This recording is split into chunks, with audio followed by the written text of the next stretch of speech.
about watchdogs. Sorry, watch_dogs. Gotta make sure I get it right. Now, my first E3 was the year this game was announced. I was working as a video editor for SquareTech.com, so I was grinding away in the little publicized press room all day. Not so glamorous, but watch_dogs was the highlight of the show for us, as we figured out that you could scan the on-screen code in the gameplay reveal to find a secret website, and that immediately got us all hooked into the game's conspiracy. Memories. Sorry, my musical theater is showing. But while that was a cool Easter egg and all, what really got me excited about the game was the hacking mechanic. The idea that you could secretly scan people, jam communication lines, and control things like traffic lights with your magic super phone felt like you were some sort of technology ninja. Not that sort of technology ninja. And now that the game is out, it's incredible getting to see the extent of your hacking skills. Skills with a Z, mind you, since hackers don't play by traditional rules, right? Disabling helicopters, messing with utilities, blowing transformers. Transformers, not transformers. All at the touch of an app, $1.99 in the Google Play Store, 5 stars. But let's get serious here. For as cool as all this is it really possible to do the things depicted in the game and become the next great leap hacksaw this side of Aiden Pierce? Well, let me tell you this, the truth is simultaneously awesome and terrifying. Let's start with something that seems like it should be relatively impossible. Controlling a traffic light. I mean, it's not like these things are hooked up to some wireless network or anything, right? Well, back in 2006, in the middle of a city labor strike for the city of Los Angeles, 2 engineers decided to push the city's hand a bit. By hacking into the system and making several key intersections stay as a red light slightly longer than normal, they created days worth of grid line. I mean, don't get me wrong, driving in LA is bad, but this is just cruel to those computers. The thing is, though, these guys were hacking from a central computer. We want to be the leadest of hacksaws, so could you do it mid-high-speed chase like you see happen in the game? Absolutely. On April 30th of this year, a man named Cesar Ceruto demonstrated what he called vulnerabilities in the New York traffic system. Using a device he purchased online for less than $100,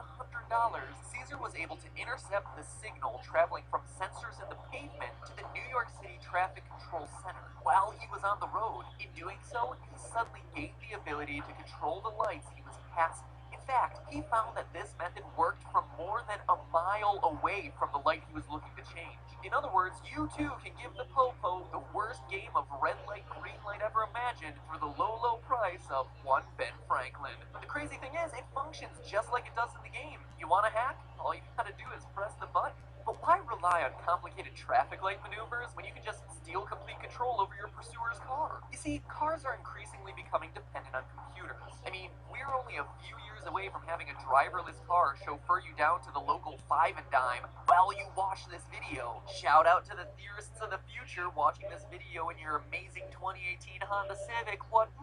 But already, many modern cars have all their functions tied to a central computer. So much so that if someone hacks into the system, they're in control.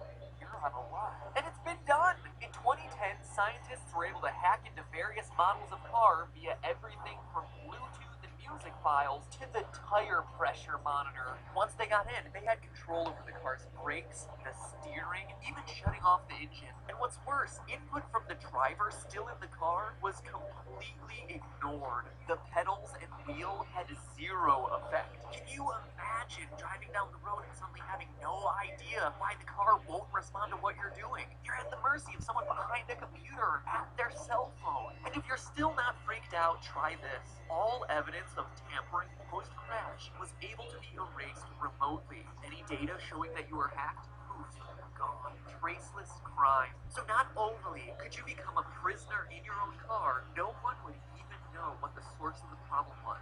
Your bad driving would be the thing getting blamed.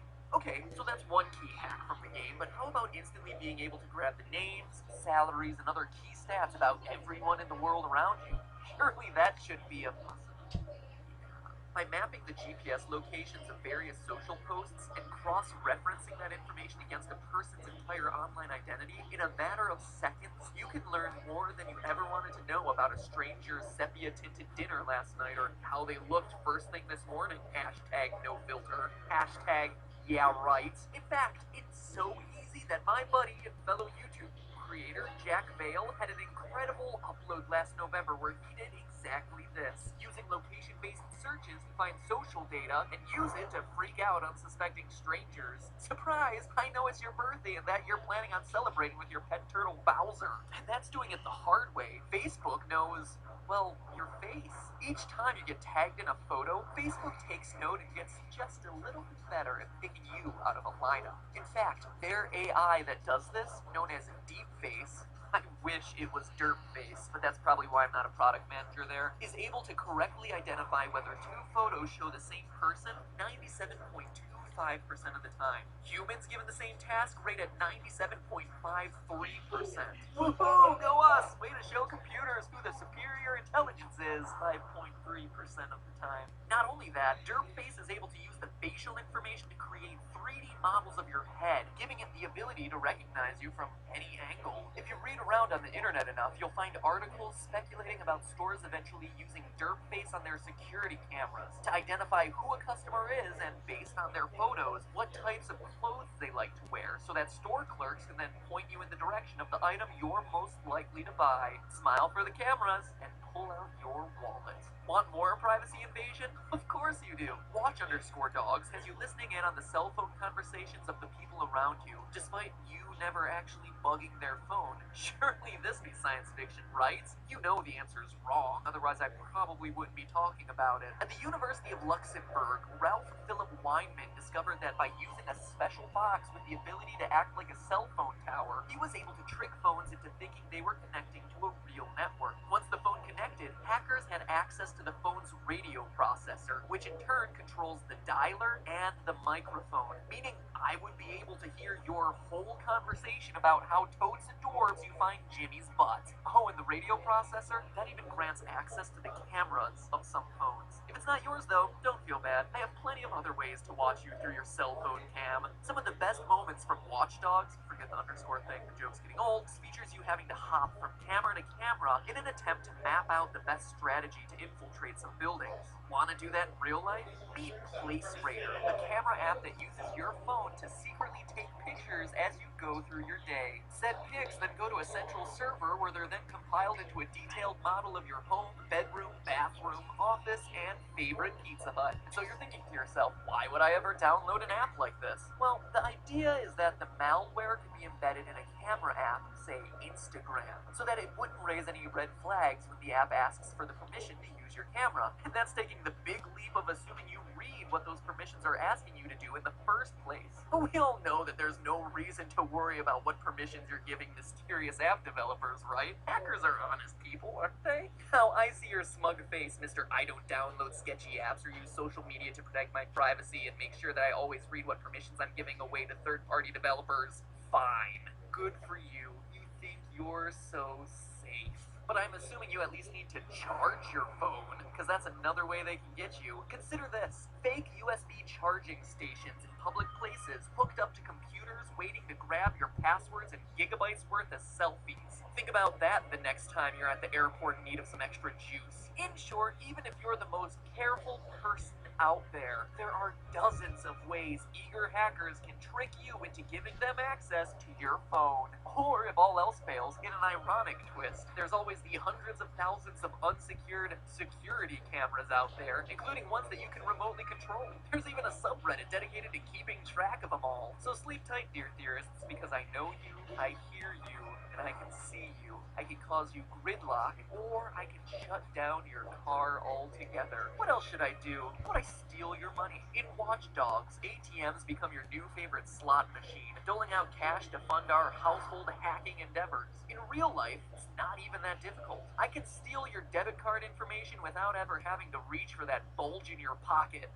Your back pocket. I'm talking about reaching for your wallet, okay? Not anything else bulging out of your pants. Get your minds out of the gutter. You know all those contactless payment methods? Just wave your card over the kiosk to pay? Well, those are possible thanks to RFID, or radio frequency identification technology. Most smartphones are also able to pick up these signals. So that ability, which again most cell phones have, along with a special scanning program made to keep track of the data, and you too can steal essential financial information via radio waves. It is literally the criminal version of the 3DS Street Pass. Don't get me wrong though, ATMs, they're great on their own. Many still have their instruction manuals online for you to look up and learn how to reset without any external devices. Just type the right code into the keypad. Two 14-year-olds from Winnipeg actually had no problems whatsoever. Two guys in Pittsburgh did the same thing, reprogramming the ATM to think it was dispensing $1 bills instead of 20s. But if you want to do it with style, Barnaby Jack, yes, that's his real 100% unironic name, is your guy. Not only was he able to get the machine to shell out its cash via some quick internet tricks, he also got the machine to read jackpot and play a victory song. Now that is the hacker's equivalent of teabagging the bank. There's one takeaway today. The moral of the story is this: hackers, if they wanted to, could make your life miserable right now, attacking you in your home, at your bank, and even in your car. And you haven't even heard the half of it. Strangers making 3D recreations of your bedroom courtesy of your hijacked cell phone cam is quite the invasion of privacy. Really creepy. But shutting down national power grids, blowing things up, that escalates things to a whole new level. Watch Dogs features those tricks too, and for as awesome as they are in the game, the IRL equivalents are probably the most legitimate threats we've ever talked about on this show. But we'll save all that for the next episode. If you haven't already gone off the grid, disconnected all your personal accounts, and moved to the middle of the desert. In the meantime, that's just a theory. A game theory. Thanks for watching.